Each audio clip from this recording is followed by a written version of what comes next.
Good morning, students. I am your science teacher Sushmita Roy. Welcome to your online book reading session. Today we will start a new chapter, Natural Disaster. So let's start this topic. What is disaster? यानी disaster क्या होता है? Any event that negatively affects society or community or event can be called as a disaster. कोई भी ऐसी घटना जिसका बुरा इफ़ेक्ट सोसाइटी पर या किसी कम्युनिटी पर या एनवायरनमेंट पे पड़े उसे हम डिज़ास्टर कहते हैं. अकॉर्डिंग टू यूएन यानी United Nations, a disaster is defined as, disaster को हम डिफ़ाइन कर सकते हैं, a serious disruption of the function of society causing widespread human, material or environmental losses which exceed the ability of affected society to cope using only its own resources. United nation ने disaster को define करते हुए या परिभाषित करते हुए कहा है कि ये एक ऐसी समस्या है जिसकी वजह से सोसाइटी, इंसानों और उनके सामान को या एनवायरनमेंट को बहुत ज़्यादा नुकसान होता है और ये नुकसान इतना बड़ा होता है कि सोसाइटी इससे उभर नहीं पाती है और वो मुश्किल में आ जाते हैं. The disasters are broadly classified into natural and man made. जो डिज़ास्टर है वो दो तरीके के होते हैं, एक नेचुरल और दूसरे मैन मेड. यानी नेचुरल क्या होंगे? जो नेचर में अपने आप होते हैं. The natural disasters occur due to the natural forces. जो नेचुरल डिज़ास्टर्स होते हैं वो नेचुरल फोर्सेस की वजह से, जैसे विंड, रेन, है ना, इनकी वजह से होते हैं. और जो मैन मेड डिज़ास्टर्स हैं वो due to human negligence, carelessness और इग्नोरेंस से होते हैं. यानी जो मैन मेड डिज़ास्टर्स होते हैं वो इंसानों की लापरवाही की वजह से और उनके किसी काम को ढंग से ना करने की वजह से या ना जानने की वजह से होते हैं. Earthquakes. Earthquake is a natural disaster. Earthquake nature में अपने आप घटने वाली घटना है. It is a sudden violent shaking of the ground causing great destruction. जब अर्थ के नीचे अचानक से बहुत ज़्यादा शेकिंग होने लगे या वाइब्रेशन होने लगे तो उसकी वजह से बहुत ज़्यादा नुकसान होता है, विनाश होता है. The tremors of the earthquake can be of low और हाई इंटेंसिटी. ट्रेमर्स का मतलब होता है झटके. तो अर्थक्वेक के जो झटके होते हैं वो या हो सकते हैं बहुत धीमे हो या बहुत ज़्यादा हाई इंटेंसिटी यानी बहुत ज़्यादा तेज़ हों. We can feel the high intensity tremors but those with low intensity can not be felt. Earthquake के जो तेज़ झटके होते हैं उन्हें हम फील कर सकते हैं, लेकिन जो बहुत धीमे झटके आते हैं उन्हें हम फील नहीं करते हैं. The intensity of an earthquake measured by an instrument called seismograph. Earthquake तेज़ था या धीमे ये नापने के लिए हम एक मशीन का यूज़ करते हैं जिसे सेस्मोग्राफ कहते हैं. An earthquake is measured on the Richter scale. Earthquake कितनी तीव्रता का आया था यानी कितना तेज़ था ये हम रेक्टर स्केल पर मापते हैं. The Richter scale starts from magnitude 1 and upward. जो रेक्टर स्केल होता है वो मैग्नीट्यूड 1 से स्टार्ट होता है और उसके ऊपर नापता है कि कितने दूरी तक में अर्थक्वेक आया था. When the measurement is 5 or more on the Richter scale, the magnitude of tremors is taken to be high. जब रेक्टर स्केल पर मैग्नीट्यूड 5 के ऊपर दिखाता है इसका मतलब जो झटके थे उन्हें तेज़ माना जाता है. This can cause great loss of life and property. इससे लाइफ का और सामान का बहुत ज़्यादा नुकसान होता है. मतलब इसमें लोग मर सकते हैं और उनकी प्रॉपर्टी का यानी चीज़ों का भी नुकसान होता है. If the tremors measured 3 or less on the Richter scale, these are treated as a low intensity. जब रेक्टर स्केल पर 3 और उससे कम के झटके दिखाई देते हैं तो इसे हम लो इंटेंसिटी का अर्थक्वेक कहते हैं. इससे उतना नुकसान नहीं होता है. In this case there is little or no loss of life and property. ऐसे केस में लाइफ का और प्रॉपर्टी का नुकसान नहीं होता है. Tremors of earthquake are felt only for a few seconds but their effects can be very fatal and devastating. जो झटके होते हैं अर्थक्वेक के वो भले ही कुछ सेकंड्स के लिए फील होते हैं, लेकिन इनका जो इफ़ेक्ट होता है यानी प्रभाव होता है वो बहुत ही घातक होता है और उससे बहुत चीज़ों का नुकसान होता है। The point where the earthquake originates is called seismic focus. जहाँ पर अर्थक्वेक पैदा होता है उस पॉइंट को हम सेस्मिक फोकस कहते हैं। And the point directly above on the earth surface is called the epicentre. और अर्थक्वेक शुरू होता है ज़मीन के नीचे और उस पॉइंट को हम क्या कहेंगे, सेस्मिक फोकस। उस पॉइंट के ठीक ऊपर सरफेस पे, मतलब अर्थ के सरफेस पे जो पॉइंट होगा उसे हम क्या कहेंगे, epicentre. An earthquake is generally considered to be the most destructive and frightening of all forces of nature. एक अर्थक्वेक को नेचर के सभी फोर्सेस में से सबसे ज़्यादा विनाशकारी फोर्स कहा जाता है। Why do earthquakes occur? यानी अर्थक्वेक क्यों आते हैं? The heat inside the earth causes earthquake. अर्थ के अंदर जो हीट है उसकी वजह से अर्थक्वेक आते हैं। The crust of the earth is about 30 kilometres in depth. जो अर्थ का क्रस्ट लेयर होता है वो 30 किलोमीटर डीप तक होता है। There are many layers in the crust of the earth. Earth के क्रस्ट में बहुत सारी लेयर्स पाई जाती हैं। These layers are made up of soft and hard rocks. ये क्रस्ट की लेयर्स सॉफ्ट और हार्ड रॉक्स से मिलकर बनी हैं। When the inner part of the earth gets very hot, the heat tries to escape through cracks made in a weak layer of the surface. जब अर्थ के अंदर बहुत ज़्यादा हीट बढ़ जाती है और बहुत ज़्यादा गर्मी हो जाती है, तब वो हीट ऊपर निकलने का रास्ता खोजती है। तब जो रॉक्स में क्रैक्स होते हैं वहाँ पर ये हीट घुसती है और जिसकी वजह से अर्थक्वेक आता है। It also tries to escape through the space between two rocks. तो रॉक्स के बिटवीन में से हीट escape करने की यानी निकलने की कोशिश करता है। When this happens, the neighboring rocks are displaced and that part of the earth begins to shake. और जब ऐसा होता है तो आसपास के जो रॉक्स की लेयर होती है वो मूव करने लगती है और अर्थ हिलने लगती है, शेक करना शुरू कर देती है। The earthquake results in the shaking of houses and other buildings on the surface of the earth. और earthquake का क्या प्रभाव पड़ता है कि जो buildings होती हैं, houses होती हैं, वो अर्थ के ऊपर हिलने लगती हैं यानी शेक करने लगती हैं। Sometimes some buildings collapse. कई बार ऐसा भी होता है कि कोई बिल्डिंग गिर जाती है या कोई घर गिर जाता है। All this happen so suddenly that people do not even get a chance to run out of their homes. ये सब इतना जल्दी होता है और इतना अचानक से होता है कि कई बार लोगों को भागने का मौका भी नहीं मिल पाता है। They get buried under the debris.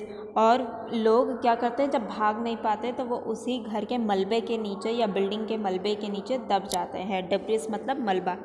During an earthquake, huge trees, bridges and electrical poles are also uprooted in movements. जब अर्थक्वेक आता है तो उस टाइम जो बड़े पेड़ होते हैं, ब्रिज होते हैं या इलेक्ट्रिक पोल होते हैं यानी खंभे होते हैं वो भी गिर जाते हैं।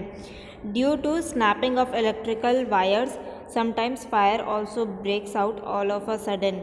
और बिजली के तारों के टूटने की वजह से कई बार आग भी लग जाती है अचानक से। In our country there are some places which are earthquake prone. हमारे देश में ऐसी कुछ जगहें हैं जहाँ पर अक्सर अर्थक्वेक आते रहते हैं। That means earthquakes occur frequently in this places. इसका मतलब वहाँ पर अक्सर अर्थक्वेक आने का खतरा होता है। In case of an earthquake यानी जब अर्थक्वेक आएगा तब आपको क्या करना चाहिए? The most important thing one must do is to remain calm. सबसे इम्पॉर्टेंट काम जो आपको करना चाहिए कि खुद को शांत रखना चाहिए। If you are inside a building, stand at the doorway और क्रोच अंडर अ डेस्क और a table away from window और ग्लास फिक्सर्स। अगर आप किसी बिल्डिंग या घर के अंदर हैं तो आपको डोरवे से दूर हट जाना चाहिए और किसी टेबल के नीचे या डेस्क के नीचे आपको छुप जाना चाहिए और ग्लास फिक्सर्स मतलब जहाँ पर ग्लास के विंडोज़ लगे हों वहाँ से भी दूर हट जाना चाहिए। If you are outside, stay away from objects such as electric poles, trees, buildings, telephone and electrical wires. अगर आप घर के बाहर हैं तो आपको बिजली के खंभे से, पेड़ों से, बिल्डिंग से, टेलीफोन और बिजली के तारों से दूर हट जाना चाहिए ताकि वो आपके ऊपर ना गिरे। If you are an automobile, stop at an open place away from flyovers and underpasses. अगर आप किसी गाड़ी के अंदर हैं तो उसे एक किनारे लगाकर किसी भी फ्लाईओवर या अंडरपास से दूर हट जाएं।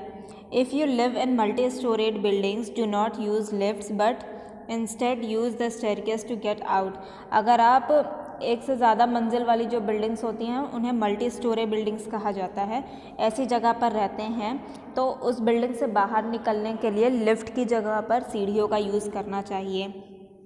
If you are driving, move the vehicle to the side of the road away from power lines and stop, avoid taking any flyover. अगर आप कोई गाड़ी चला रहे हैं तो उसे किनारे लगाकर किसी भी फ्लाईओवर से दूर हट जाना चाहिए और गाड़ी से दूर हट जाना चाहिए। If you are in stadium, theatre और ऑडिटोरियम, स्टे इनसाइड। अगर आप किसी स्टेडियम, थिएटर और ऑडिटोरियम के अंदर हैं तो उसके अंदर ही रहना चाहिए। Do not rush out towards the exit.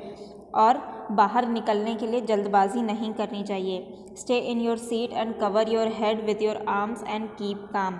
अपनी सीट पर बैठे रहना चाहिए, अपने सिर को अपने हाथों से कवर कर लेना चाहिए और ख़ुद को शांत रखना चाहिए। After the shaking stops, move out of the building in an orderly manner. Help elderly and disable people and children to exit the building first.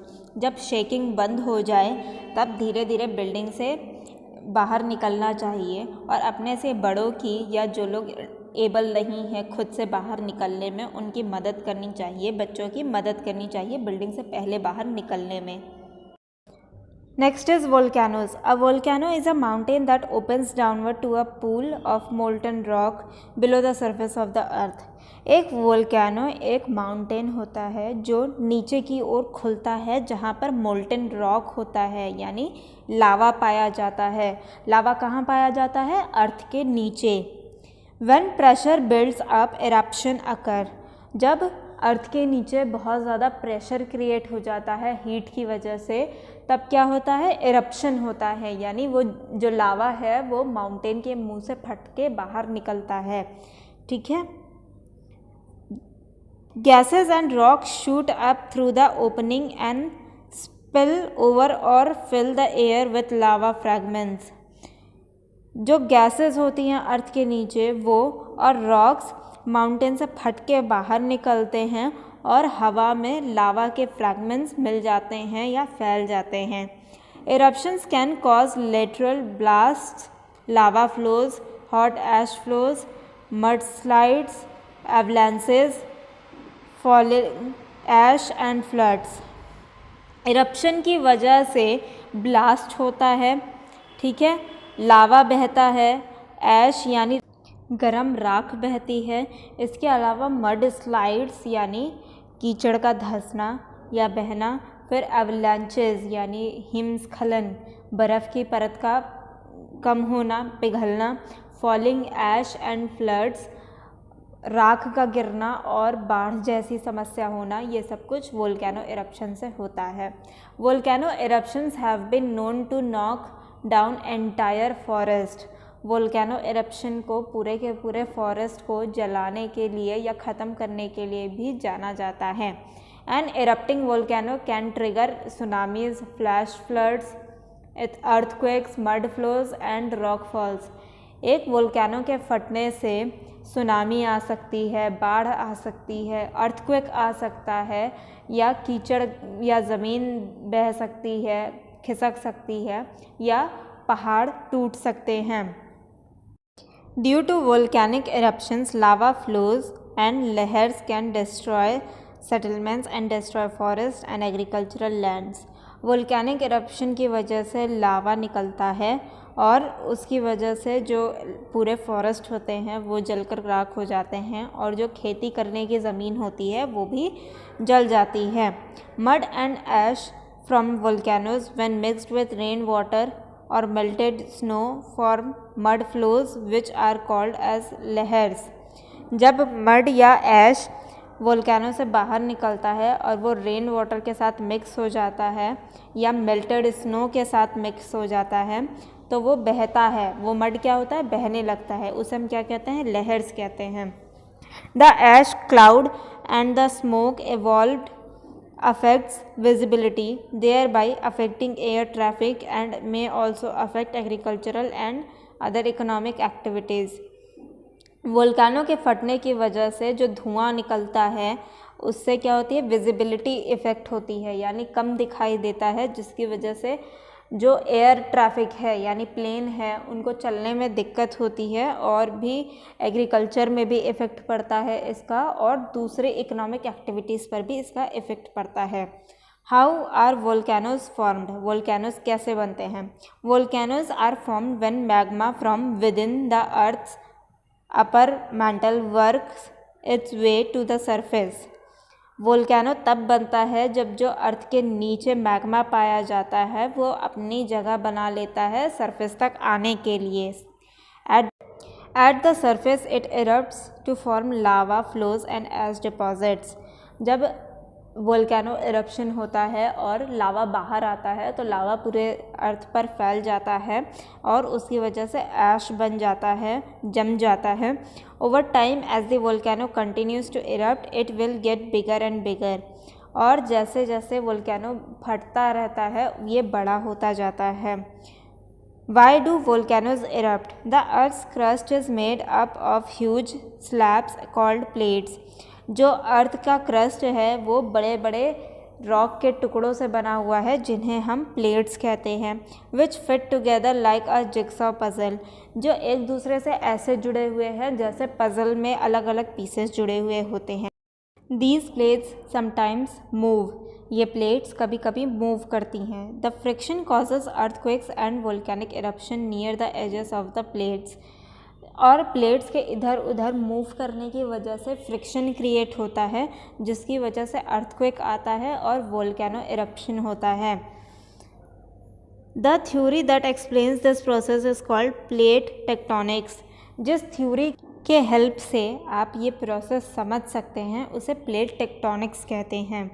Unlike earthquakes, volcanic eruptions can be predicted because before a volcanic eruption there is always a slight tremors, smoke and evolution of gas। Earthquake में हम पहले से नहीं बता सकते कि earthquake कब आएगा, लेकिन वोल्केनिक इरप्शन का प्रेडिक्शन हम पहले से कर सकते हैं क्योंकि वोल्केनिक इरप्शन के कुछ टाइम पहले से ही हल्के झटके आने शुरू हो जाते हैं, धुआं उठता है वोल्केनो से और अलग अलग टाइप की गैसेस निकलती हैं। There are about 1500 active volcanoes on the earth। अर्थ पर कम से कम 1500 एक्टिव वोल्केनोज पाए जाते हैं। We currently know 80 or more which are under the oceans। और ओशियंस के नीचे नोन यानी जितने खोजे जा चुके हैं ऐसे 80 वोल्केनोज हैं।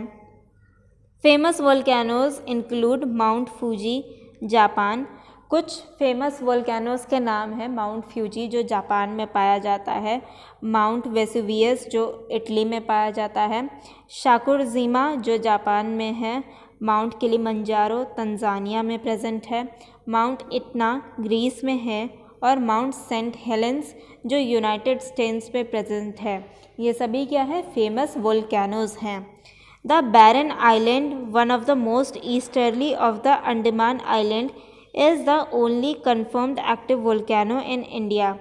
द बैरन आइलैंड जो कि अंडमान निकोबार आइलैंड है उसके ईस्टर्न साइड में पाया जाता है, वो एकमात्र इंडिया का एक्टिव वोल्केनो है। The island along with the rest of the Andamans is the Andaman and Nicobar island.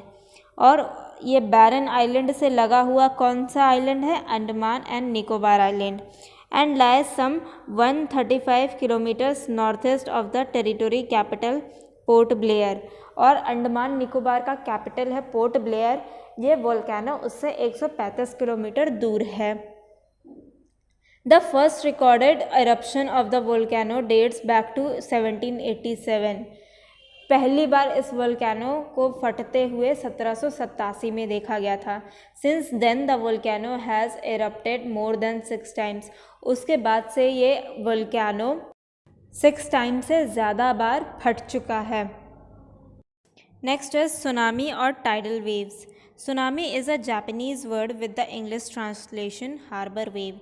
Tsunami एक जापानीज़ वर्ड है जिसका इंग्लिश में अगर हम ट्रांसलेशन करें तो मतलब निकलेगा harbour wave. Represented by 2 character, the top character सू means harbour. Tsunami word 2 character से मिलकर बना है। पहला है सू जिसका मीनिंग होता है हार्बर यानी बंदरगाह, किनारा, ठीक है। वाइल द बॉटम कैरेक्टर नामी मीन्स वेव, जबकि दूसरा जो कैरेक्टर है वो नामी है जिसका मतलब होता है वेव यानी लहरें। In the past tsunamis were sometimes refer to as tidal waves by the general public and as seismic sea waves by the scientific community.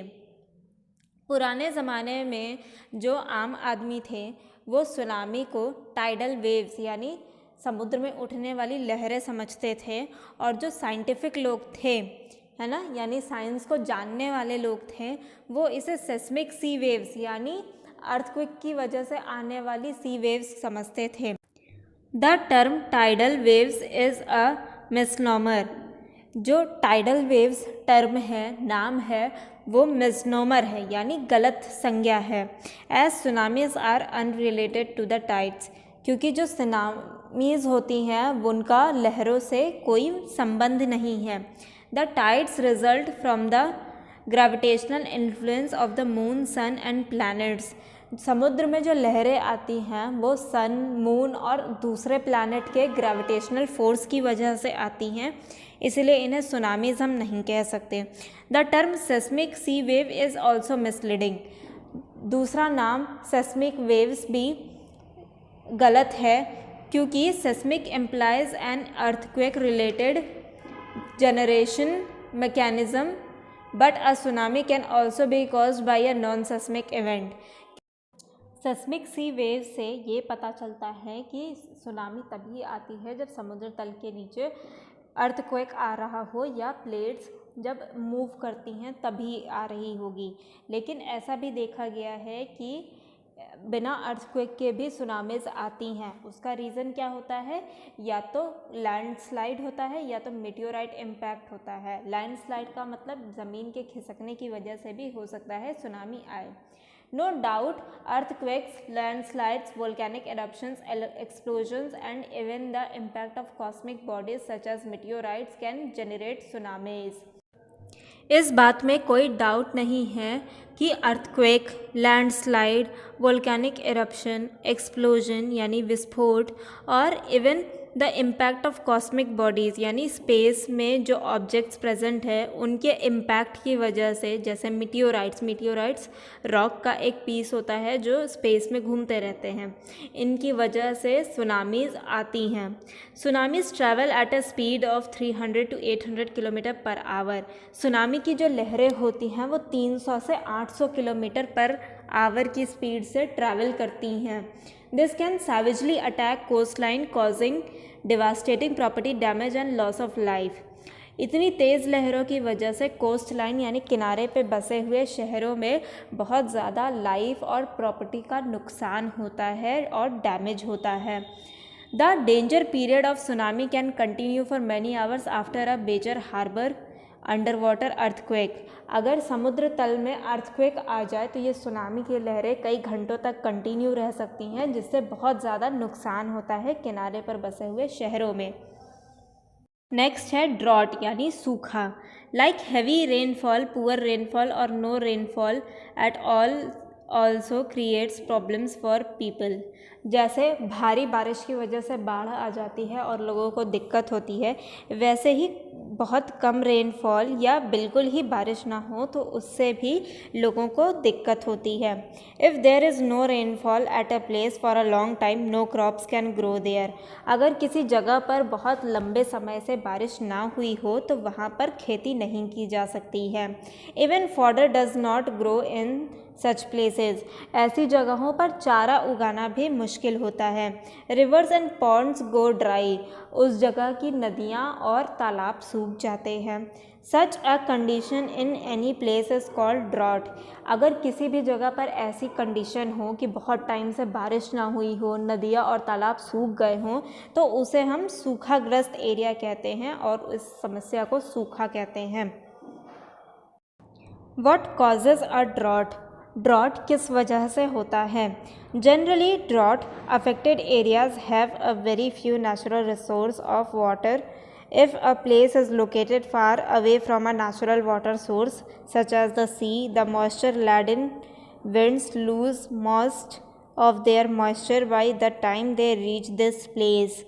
जब कोई जगह किसी नेचुरल सोर्स से, किसके नेचुरल सोर्स से, वाटर के नेचुरल सोर्स से दूर प्रेजेंट होती है, तब वहाँ पर बारिश की कमी होने लगती है.